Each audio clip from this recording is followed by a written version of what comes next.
So we're at a nice outdoor location and it's actually kind of diffused outside, which is great. But what happens when the sun is really bright or when something just doesn't look right and you really want to try to figure out, should you use a reflector or should you use a flash? So here's some tips to help you decide.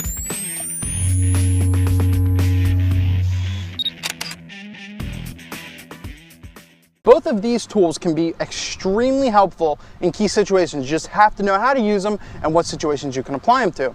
So really, you got to know what the difference is about each and what they can both provide for you. Let's take this for example, a really bright sunny day. Too bad it's not happening right now, but if it's a really bright sunny day and you want the background looking nice and exposed and bright and everything like that, but your subject is obviously in darker focus. Their face and everything like that is underexposed. So what do you do? Well, that's when the question comes, do you use this or do you use this?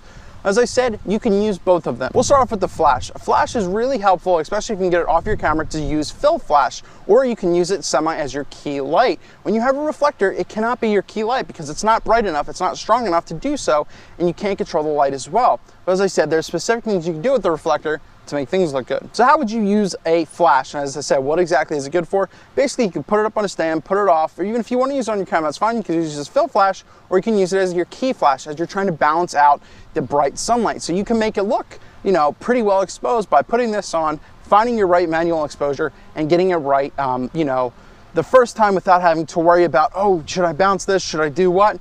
You can diffuse a flash in so many ways. You can put grids on it to really kind of get more defined, edgy look. You can put a huge softbox on it to soften the light, or you can even go bare bulb sideways to really get some hard defined lighting, and so you can really balance out the sun. So this can generate a ton of power, can act as a key light, which is really important if you're trying to balance out ambient light. If the ambient light, like a bright sunny day, is too bright and you're trying to make your subject look well exposed. So that's the flash, but exactly, why even have a reflector then if I have a flash? Or why should I justify spending $200 on the flash when you can get basically like a 5-in-1 reflector and everything like that for free? Well, the thing is, you can do a ton of things with this, with a reflector in general. This is my smaller one. I think this is like a 30-some inch one, 32 inch.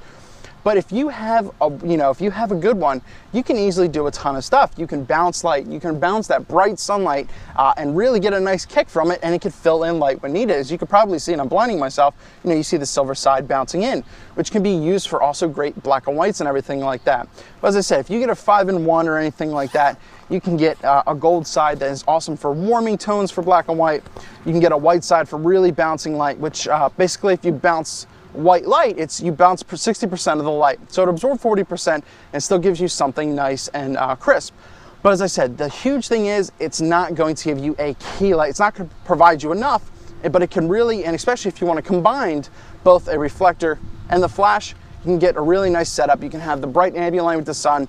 Your key light can come from your flash, and this can bounce right back in and fill some shadows. You're not just done at bouncing light, because that's great. You could sit there, you could tell your client to hold it there for their headshot or for the portrait if you have it up on the stand. But what else you can do with it? And it's perfect. As I said, I wish I had a better example right now. It was brighter earlier, but not so much. Usually a 5-in-1 kind of comes with this translucent see-through diffusing disc. So what you can do is actually have either an assistant hold it or whatever. You can have diffused light coming in. You might be able to see it now or anything. I'll kind of put it away. As I said, it's not really that bright, but you can block a lot of ambient light from coming in just by using this, by putting it behind a subject, putting it in more of a darker area, and softening the sunlight. So it really, really helps. Fill flash, reflector, they can both be powerful. You just have to know how to apply them. As I said, you can use a flash, way more versatile. You can control the light, you can bounce out the ambient light, and this is great for getting some soft stuff for some awesome fill. That's all I got. All right, Rossi, the guy with the eye. Subscribe down below. Fill or reflect, or flash or reflector, doesn't matter. You can use both, but you got to know how to equally apply them. That's all I got. Let me know down below if you guys have any questions. Stay tuned for more.